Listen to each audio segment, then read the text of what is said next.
I need to be upfront with you. This isn't just some story I cooked up. This really happened to me. It's the simple, unvarnished truth of how two men I trusted tried to erase my entire life's work. The first sign that my world was ending wasn't a letter from a lawyer or a somber phone call. It was the dead, hollow click of my own security keycard against the reader on the glass doors to my own office. I was standing in the lobby of the company I had founded, holding a box of stale donuts for the Monday morning meeting, and my access was denied. Through the pristine glass, I saw him, Caleb, my protégé, the kid I'd mentored for a decade standing by the reception desk. He wasn't surprised. He didn't look away. He just watched me with a quiet, triumphant smirk as the security guard I'd hired 5 years ago stepped forward and said, "Sir, I'm going to have to ask you to leave. If you genuinely enjoy our stories, please subscribe to the channel. Tell us where you're from and what time it is right now. It's always fascinating to know how far our story flows. My name is Arthur Vance, and I am always the founder of Aegis Innovations. For 30 years, I was a coder, a software architect. I wrote the kind of elegant fortress-like security code that banks and governments quietly build their empires on. Aegis was my masterpiece, born in a Palo Alto garage in the late 90s, long before the tech boom turned Silicon Valley into a sea of glass and greed. I built it with my late wife, Eleanor, who handled the business side while I handled the bits and bytes. We poured our youth, our savings, our very souls into that company. When she passed away from cancer 10 years ago, Aegis was all I had left of her, of us. It wasn't just a business. It was a living monument to our shared dream, and Caleb Thorne was supposed to be its future. He came to us straight out of Stanford, a brilliant, hungry kid, with eyes that lit up when he talked about kernel-level encryption. I saw myself in him, that same fire, that same passion for creating something truly unbreakable. I took him under my wing. I didn't just teach him how to code. I taught him my philosophy, my principles. I showed him the architecture of every system I'd ever built. I gave him the keys to the kingdom because I believed he would be its faithful steward. A few years ago, feeling the weight of my 58 years, I decided to step back from the day-to-day grind. I moved myself into the Chief Technology Officer role, and on my recommendation, the board promoted Caleb to CEO. My second mistake was Marcus Sterling. As the company grew, our finances became more complex. I'm a coder, not an accountant. I hired Marcus as our CFO. He was everything I wasn't. Slick, impeccably dressed, with a Harvard MBA and a vocabulary that could make a hostile takeover sound like a delightful garden party. He spoke of leveraging assets and optimizing revenue streams. I thought he was exactly what we needed to take Aegis to the next level. Caleb and Marcus hit it off immediately. They were the new guard, the polished, aggressive face of modern tech. I was the old relic, the founder who still believed a handshake meant more than a 40-page contract.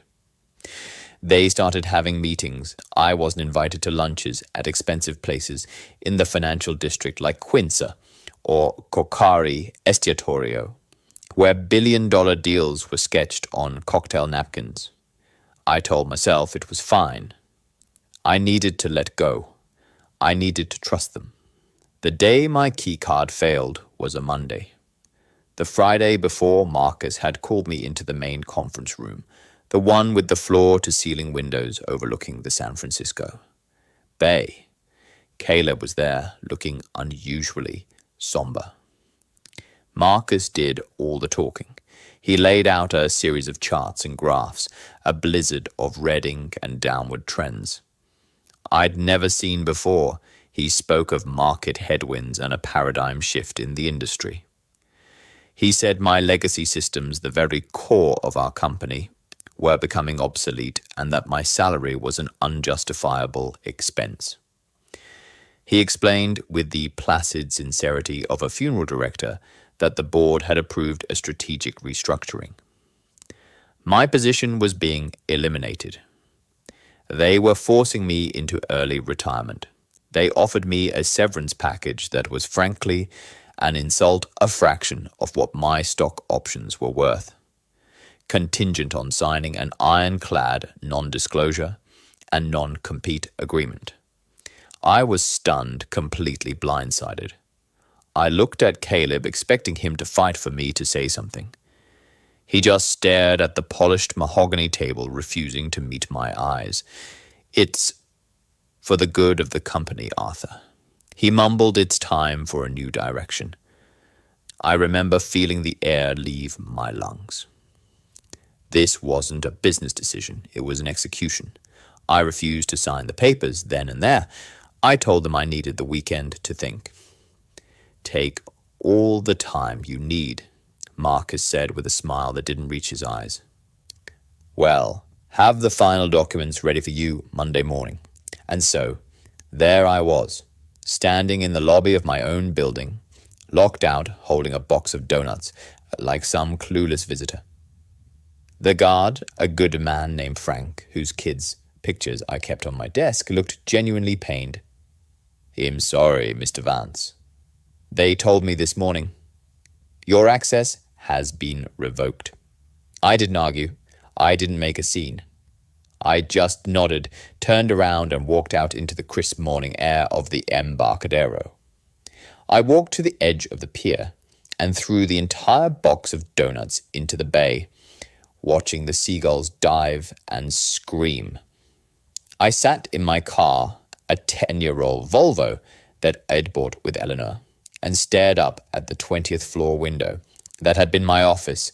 I watched the lights, the silhouettes of people moving about, living their lives in the world I had built.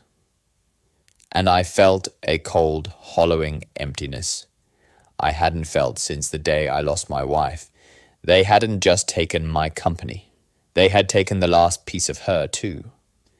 I sat there for hours, the engine off, the silence in the car, deafening, wondering how the two people I had trusted with my entire world had so effortlessly, so completely cut me out of it. The smirk on Caleb's face was burned into my mind. It wasn't pity. It wasn't regret. It was victory. And that's when I knew this was just about retirement. It was about something far, far worse. The first few weeks were a blur of disorientation. My life, once structured by project deadlines and server maintenance cycles, was now a formless void. I'd wake up at 6 a.m. out of habit, my mind already troubleshooting code that was no longer mine to fix. I'd wander through my quiet house in the Sunset District, the fog rolling in off the Pacific, making coffee I didn't want, and staring at the walls. The house was filled with memories of Eleanor, and now those memories were tinged with this new bitter flavor of failure. I tried to call a few old friends on the Aegis board, people I'd known for 20 years. My calls went straight to voicemail. When one of them, a man named George, finally called me back, his voice was strained and distant. "Arthur, my hands are tied," he said, the apology sounding hollow over the phone. Marcus and Caleb presented a compelling case.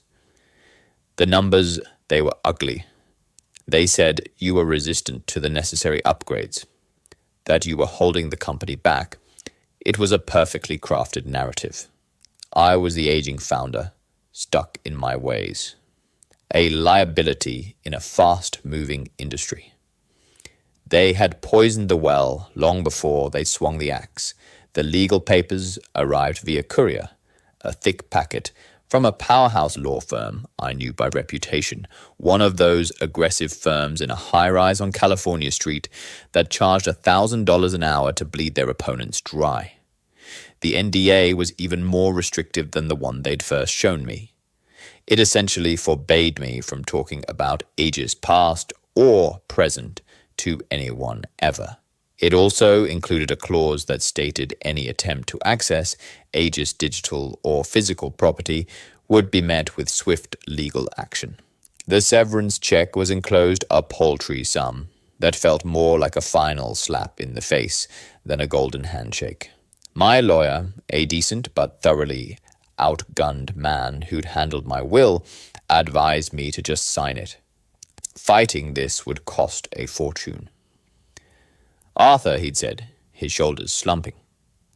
They have the board, the narrative, and a legal team that could bury us in paperwork until we're both broke, defeated. I signed, I deposited the check, and tried to move on. I thought maybe I'd do some consulting, or perhaps teach. But the fire was gone. All I felt was a deep, gnawing sense of injustice. The real suspicion, the one that would eventually consume me, began with something small. I had years of personal files, family photos, tax documents, digital copies of letters Eleanor had written, stored on a personal partition of the Aegis cloud server. It was a perk I'd set up for all senior employees. I figured I had a week or two before they'd wipe it. I logged into my personal laptop and tried to access the server gateway. Access denied. That was expected, but I was a security architect. I knew the back doors because I had built them. I tried to use my old master admin credentials through a secure shell, expecting to see a simple account disabled message. Instead, what I got back was user unknown. That was wrong. Disabling an account is one thing. Deleting a user profile, especially a founder's profile with root-level permissions, is another. It's like demolishing a load-bearing wall just to hang a picture. It's messy, unnecessary, and dangerous, if you don't know what you're doing. Why would they go to such lengths? I ran a trace on the user logs.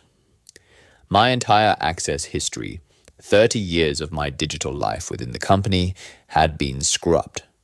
Not just deleted, professionally, meticulously wiped clean with the kind of anti-forensic tools the NSA uses. This wasn't just a bitter protégé changing the locks. This was a cover-up. My mind started racing.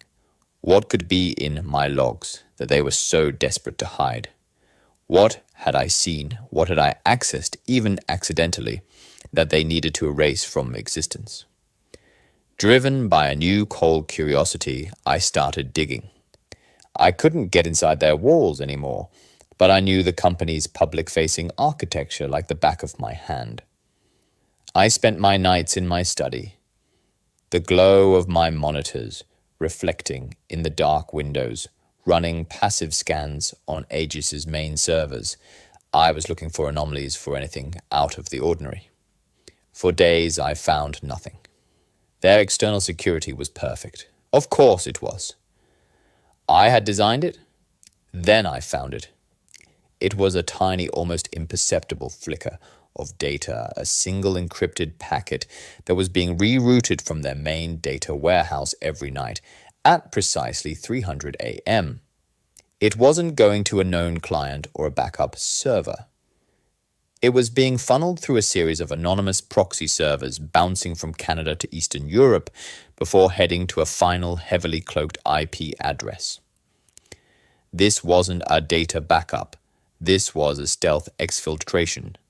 Someone was smuggling data out of Aegis. The amount was small, just a few megabytes at a time, likely to avoid tripping the automated security flags. But it was consistent. Every single night, my blood ran cold. The core of Aegis Innovations was our proprietary source code.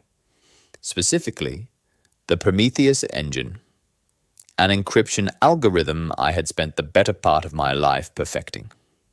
It was quantum resistant, a generation ahead of anything else on the market.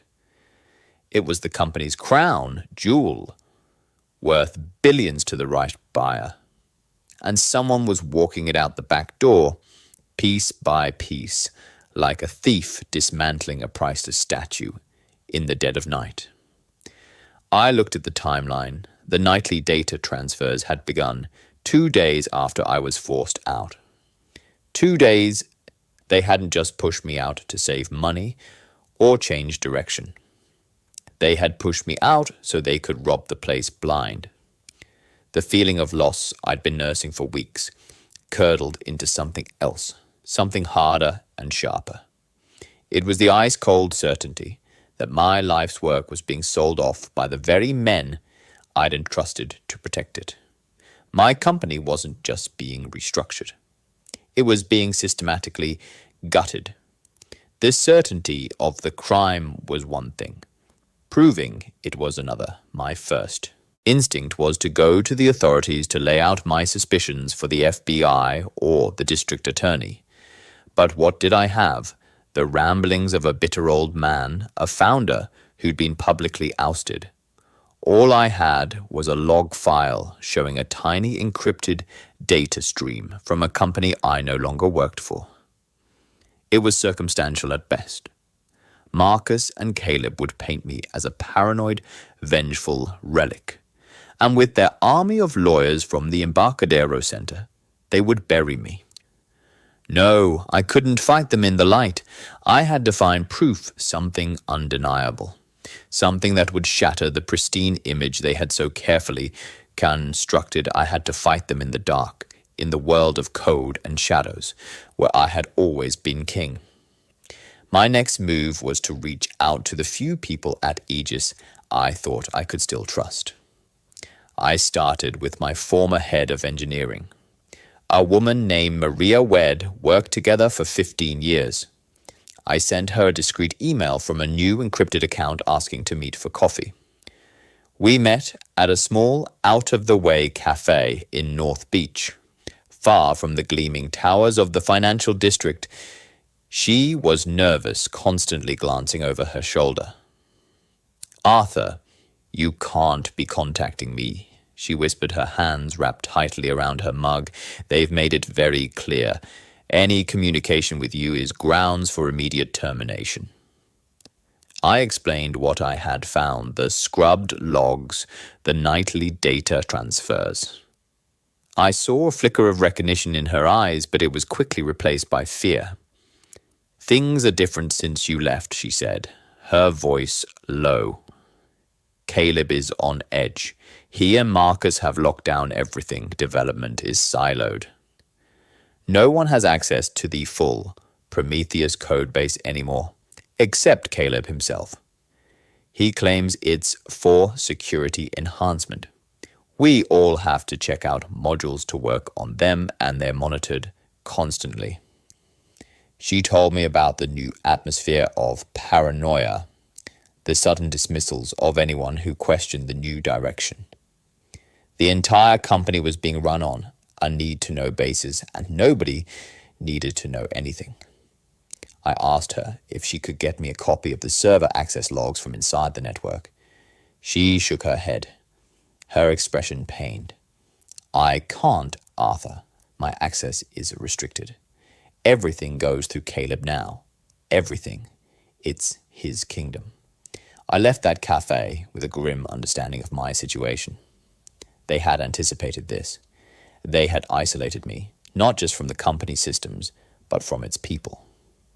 They had turned my former colleagues into potential spies, their loyalty enforced by fear. Then the true nature of their power became terrifyingly clear. A few days after my meeting with Maria, a sleek black town car pulled up outside my house. A man in a sharp suit I didn't recognize hand-delivered a letter.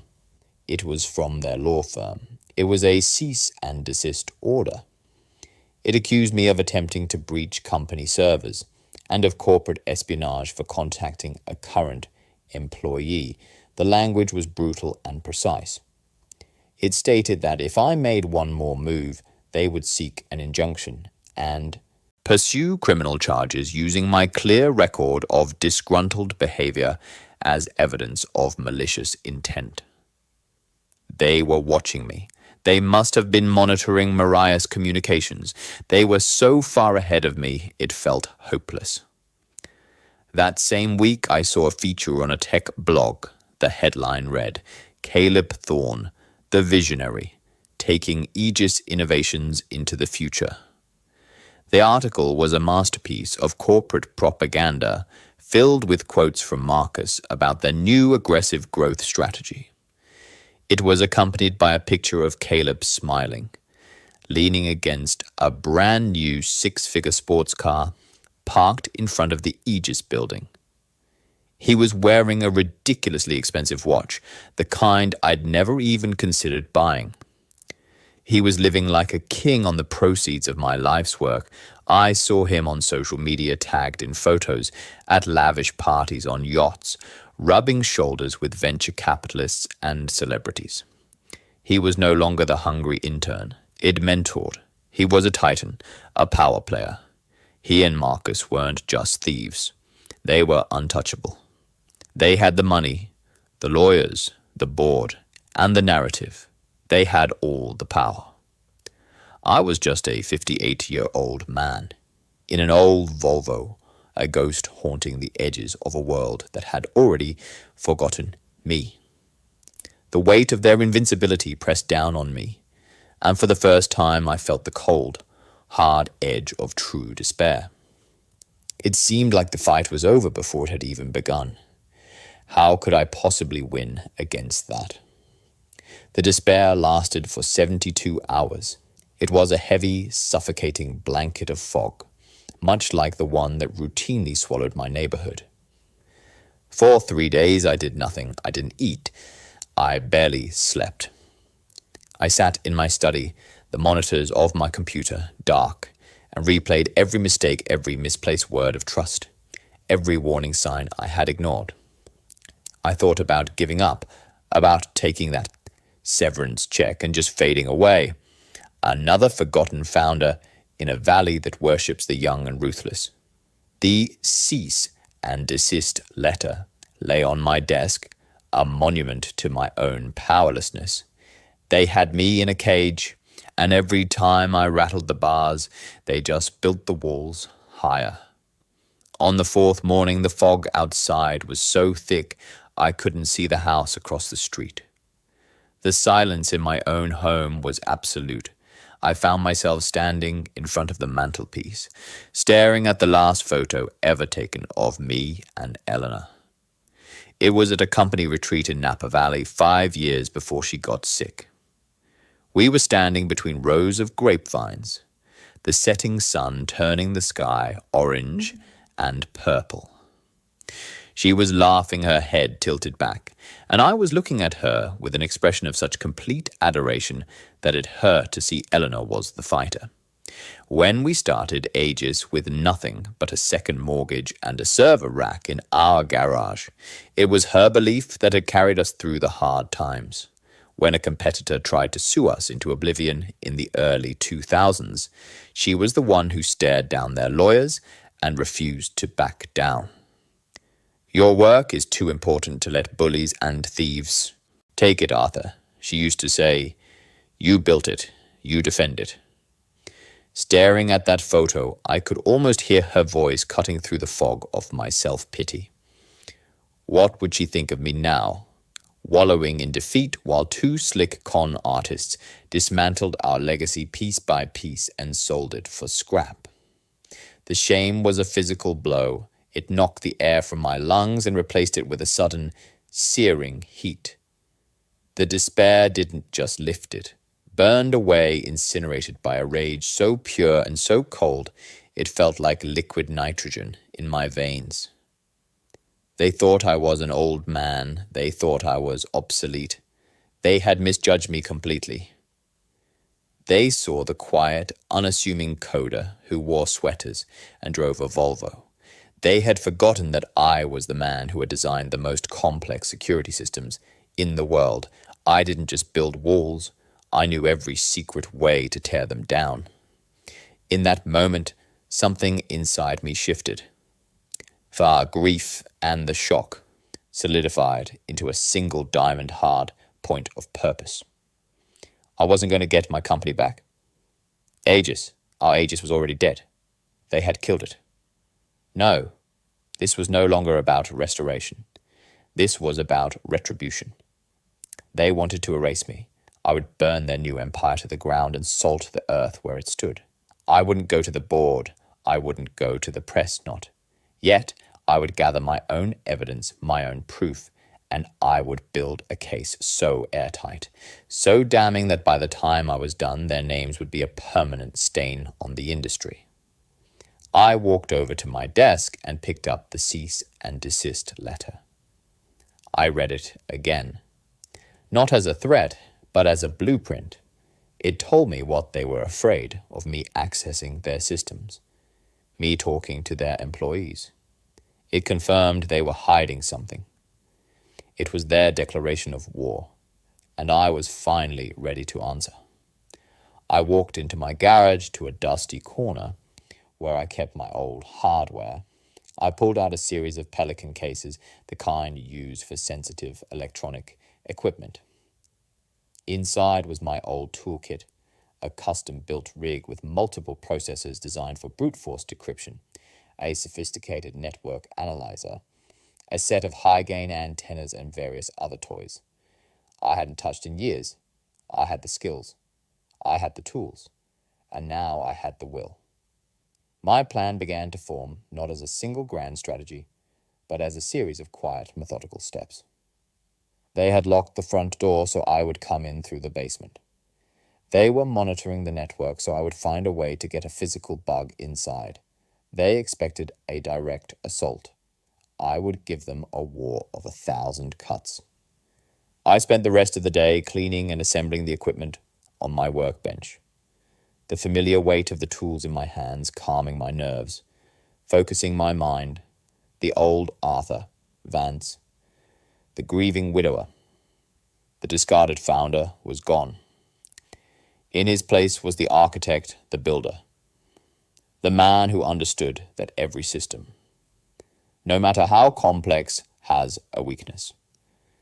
Caleb and Marcus had built their new kingdom on a foundation of my life's work. They had forgotten that I was the one who had drawn the original blueprints, and I knew where all the stress points were. The hunt was on.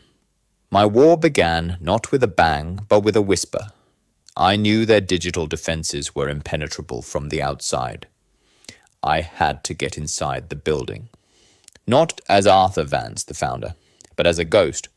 I spent a week parked in a coffee shop across the street from the Aegis building, the very same one where I would eventually watch their downfall. I learned the rhythms of the place, the morning rush, the lunchtime exodus, the late-night cleaning crews. I watched Caleb arrive each morning in his gleaming new car, striding into the lobby. Like a conquering hero, I watched Marcus leave each evening, his briefcase full of my company's secrets. I needed a way in a physical vector to plant a digital seed. My target became the building's cleaning crew.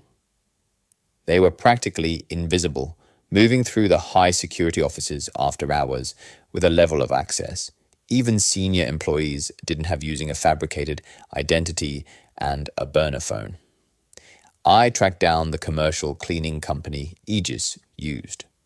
I learned they were perpetually understaffed and always hiring. I created a fake resume for a man named David Miller, a down-in-his-luck immigrant with a spotty work history, and applied for a night janitor position. My age was a concern, but I spun a story about needing a quiet physical job after a lifetime behind a desk. To my surprise, after a cursory background check on an identity that barely existed, I was hired. My training was a single afternoon. My uniform was a grey polo shirt and a pair of ill-fitting pants. My tool was a cart full of cleaning supplies, and my key card, a low-level janitorial one, gave me access to the entire 20th floor from 10 p.m. to 6 a.m. For the first 2 weeks, I was the model employee. I cleaned toilets, vacuumed carpets, and emptied trash cans. I kept my head down and my mouth shut, but my eyes were wide open. I mapped the locations of security cameras, the network ports, the server closets. I paid special attention to Caleb's corner office, the one that had once been mine. He was arrogant. He rarely locked his computer, merely letting it go to sleep. His desk was a mess of personal gadgets and work documents. On a small table behind his desk sat a sleek black external hard drive, always plugged into his docking station. I knew with absolute certainty that this was it. This was the prize. The nightly data transfers were too small to be the entire source code. He was smuggling out pieces and assembling the full Prometheus engine on that drive. It would be encrypted with a level of paranoia I myself had taught him, but it was all there in one place. I had the perfect tool for the job. It was a tiny USB device, no bigger than a thumbnail, disguised as a standard phone charger plug. It was a keylogger, but far more advanced. It not only recorded every keystroke, but it also had a micro-transmitter that would broadcast the data to a receiver I could hide nearby. The problem was planting it. There was a security camera pointed directly at his desk. I needed a distraction, a brief window where the camera's view would be obstructed. My opportunity came on a Tuesday night. I accidentally spilled a bucket of dirty water near the office entrance. As my supervisor came over to help, I feigned a back injury, creating a moment of commotion and drawing his attention. In that ten-second window, as his back was turned, I shuffled over to Caleb's desk, pretending to empty his trash can. My hand, shaking slightly, slipped behind his monitors. I unplugged his real phone charger from the power strip under the desk and plugged in my device. Then I plugged his charger into my device. To anyone looking, it would seem like a simple, benign plug. The whole operation took less than 5 seconds. I spent the rest of the night on edge, my heart hammering against my ribs, but no alarms were raised. The next evening, I hid the receiver disguised as a Wi-Fi extender in the ceiling tiles of the janitor's closet on the same floor. The moment I powered it on my laptop, connected via a secure remote link, lit up, I was in. I was seeing every email Caleb typed, every password he entered for his personal accounts, every line of code he committed. I watched him chat with Marcus, their conversations a sickening mix of corporate jargon and gleeful arrogance. They talked about the final tranches of the data transfer, the gullibility of the board, and the old man's pathetic attempts to fight back. They were selling the Prometheus engine to a major competitor, a ruthless conglomerate based out of South Korea, through a shell corporation registered in the Cayman Islands. The deal was worth $200 million. The keylogger gave me everything except the one thing I needed most. The password to that encrypted drive. Caleb never typed it. He used a biometric fingerprint scanner to unlock it. He was clever. He knew that a password, no matter how complex, could be stolen. But he was also arrogant. He believed his physical security was absolute. He didn't imagine the 58-year-old janitor cleaning his office was the ghost of the man he'd betrayed, the man who knew his every secret. The logs from the keylogger were my ammunition, but the encrypted drive was the nuke. I had to get what was on it. Then one evening, as I was collecting the day's broadcasted data, I saw it. A notification from Caleb's lawyer. A minor snag in the deal with the Shell Corporation. The buyers were getting nervous. They needed a final verification of the source codes. Integrity. Before wiring the last $100 million payment, Caleb, in a fit of pique, sent a furious typo-laden text to Marcus. They're getting cold feet. He'll have to fly to Seoul next week to give them a live demo. These idiots are going to screw this up. Followed by another message. A moment later, Did you see the news? The old man's pet project. Maria just resigned. Guess she finally got the message. A cold dread mixed with my anger. They had forced Maria out. My clumsy attempt to get help had cost a good woman her job. But Caleb's text had also given me a gift. He was leaving the country. And that encrypted hard drive, his crown jewel, would be left unattended. Just as I was processing this, a new message popped up on my screen. Not from Caleb to Marcus, but from Caleb to me. It came to my personal cell phone, a number he shouldn't have even had. It was a single chilling sentence, playing with fire, old man. They had found the keylogger. The text message hit me like a physical punch. Playing with fire, old man, it was a direct, contemptuous challenge. My cover was blown. They must have run a security sweep, found the bug, and immediately known who was behind it. My carefully constructed infiltration was over. I felt a surge of panic, my mind racing through the worst-case scenarios. Lawyers, police, the complete annihilation of my credibility. I could picture Caleb and Marcus in an office, laughing, marveling at the audacity of the old man trying to play spy. They weren't just winning. They were toying with me. I almost packed up my equipment and abandoned the entire plan. It was too risky. They were too powerful. But then the panic subsided, replaced by a strange clarity. The text wasn't just a threat. It was a mistake. It was an act of pure hubris. A truly professional operator would have quietly removed the bug, fed me false information, and laid a trap. But Caleb couldn't resist the urge to gloat, to show me he was in control. That text told me something vital. They were arrogant, and arrogance was a vulnerability I knew how to exploit. More importantly, it told me they were scared. They wouldn't have texted me directly a move that could be traced and used as evidence of harassment unless they were genuinely rattled. My little janitorial stunt had gotten under their skin. They didn't know how much I knew what I had copied or what I was planning next. Their bravado was a mask for their fear. This realization didn't just calm me, it emboldened me. The game hadn't ended. It had just escalated. I now had a hard deadline, Caleb's trip to Seoul. It was my only window to get to that drive, but with my keylogger discovered, physical access was impossible. They'd have security watching the office 247, brute forcing the drives. Encryption was also out of the question. The algorithm I'd taught Caleb to use for high-level security was a multi-layered beast combining AES 256 with a cascading hash function.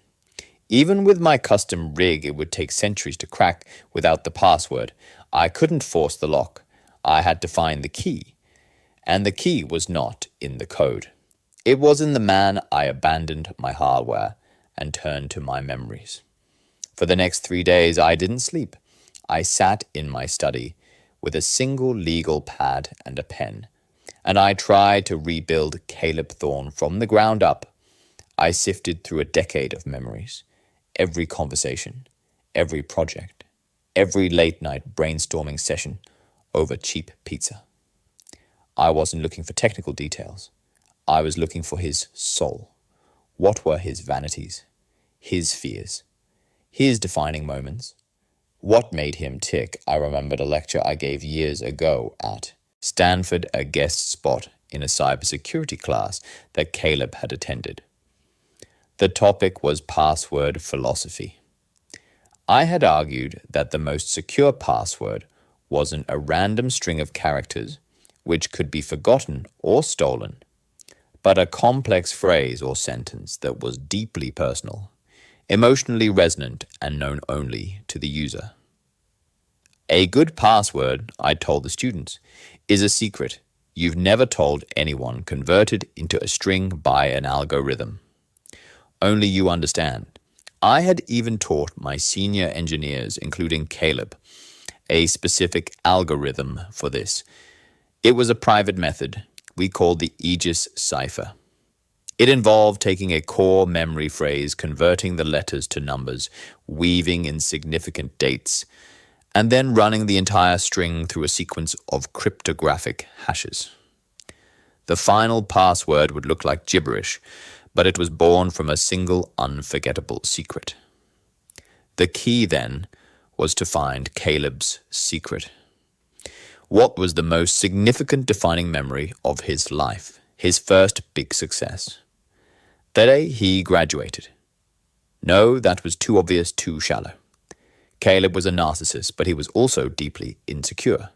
His ego was a shield. The most powerful memories are often not of triumphs, but of failures. Failures shape us, haunt us, and drive us. I started to dig deeper, searching for a moment of profound failure in Caleb's past, and then I remembered. It was about 4 years ago. We were at Tadic Grill, the old-school seafood restaurant in San Francisco. It was after we'd landed a huge government contract, and we were celebrating. After a couple of expensive glasses of scotch, Caleb got sentimental confessional. He told me about his first major solo project at Stanford, a peer-to-peer file-sharing platform he thought would make him the next Mark Zuckerberg. He poured everything into it, worked for 2 years straight, and even dropped out for a semester to finish it. On the day of his big launch, a rival team released a nearly identical but far superior platform. They had beaten him to the punch. He was devastated. His project was a complete failure, dead on arrival. He'd never told anyone about it, not his parents, not his friends. He was too ashamed. It was the day I realized I wasn't a genius. He'd slurred, staring into his glass. I was just another coder who got outplayed. It taught me that being the best isn't enough. You have to be the first, or you have to be the most ruthless. He then gave me the name of his failed project, Helios, and the date of its disastrous launch. April 14th, 2011. He saw it as his greatest humiliation. The secret core of his ambition wasn't the desire to build something great. It was the terrified memory of having failed. My hand was shaking as I wrote it down on the legal pad. Helios, April 14th, 2011. This was it. It had to be. It was the perfect core for an Aegis cipher password, deeply personal. Shameful a secret, he thought, he'd only ever told me. It was the ultimate irony. The password that protected the fruits of his betrayal would be built from the very moment of vulnerability he had shared with me in confidence. Now I just needed the encrypted file itself. I couldn't get the drive, but Caleb was a creature of habit. He backed everything up using the credentials. ID stolen with the keylogger, I accessed his personal cloud storage. Buried deep within a folder labeled Family Photos was a single massive encrypted container file, simply named Archive. It was a complete backup of the hard drive I initiated, the download. It would take 10 hours. 10 hours for the trap to be set. The final piece was in place. The file finished downloading at 4:17 a.m. For the next 12 hours, my custom-built decryption rig ran at full capacity, its fans screaming like a jet engine in the silence of my garage. I fed it the encrypted archive file and pointed it toward a single task to try one password.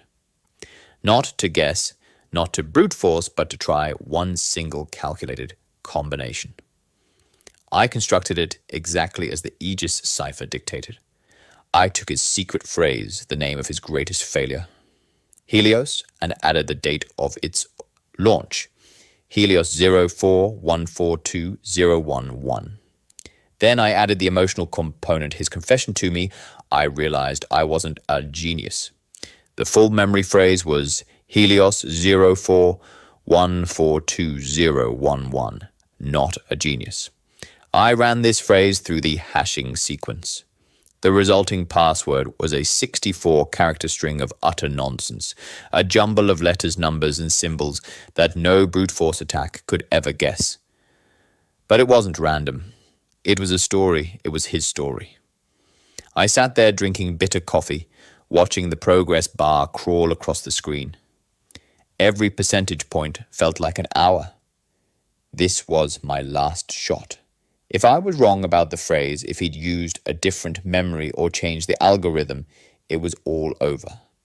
They would be gone. The money would be gone, and my last chance for justice would vanish with them. At 4:38 p.m., the progress bar hit 100. The program hung for a moment, and then a new window opened on my screen. Decryption successful.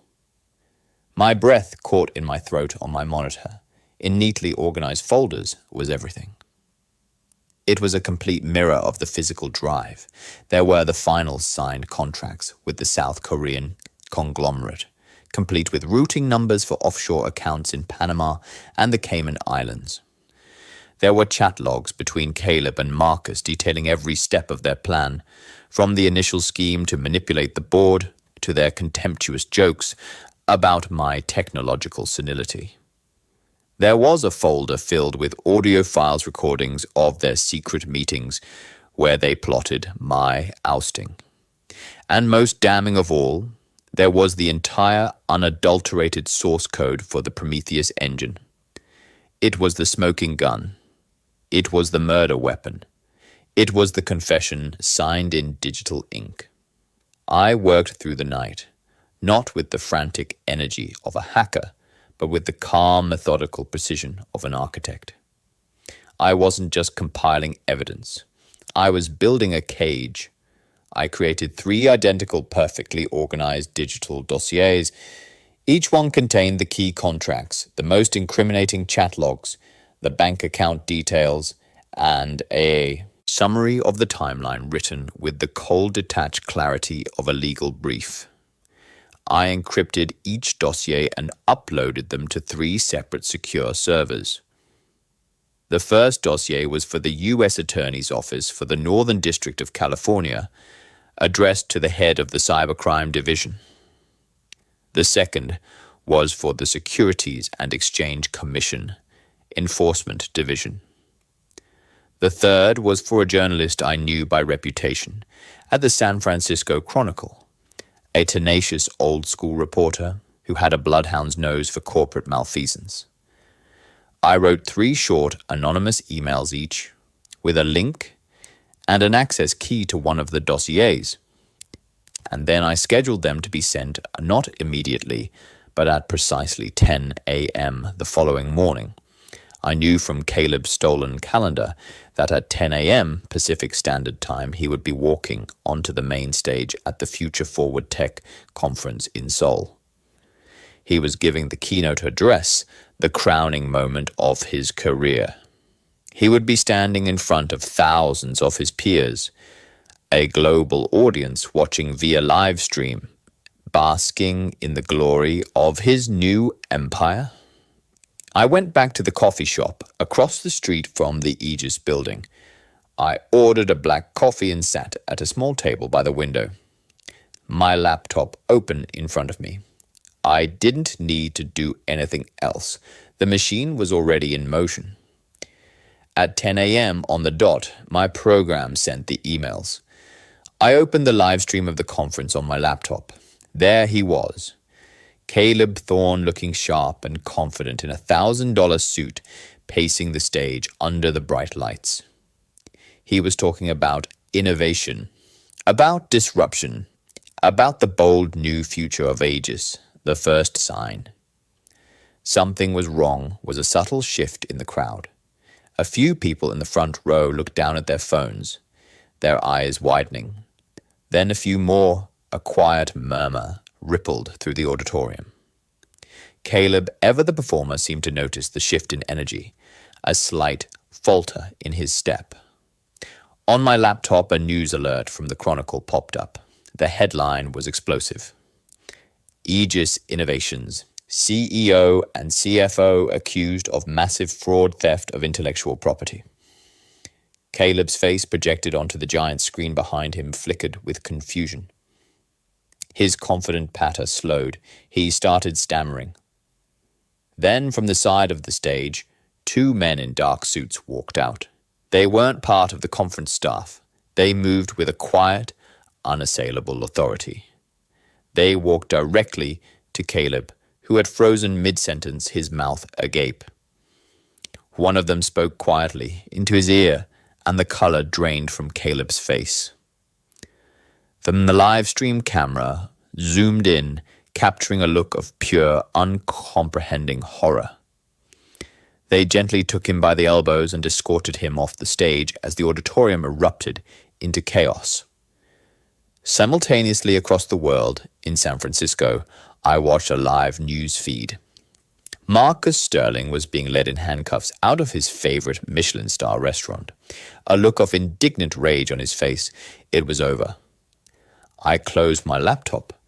The company I had built was in ruins, its name forever tarnished. But the men who had stolen it, who had tried to erase me, were caught in the brilliant, unforgiving light of their own crimes. I had not restored my legacy, but I had avenged it. I stood up, leaving the half-full cup of coffee and the laptop on the table. I walked out of the coffee shop and into the bright San Francisco morning, and I never once looked back. They built their empire on my trust, so I built their prison out of their secrets. The end.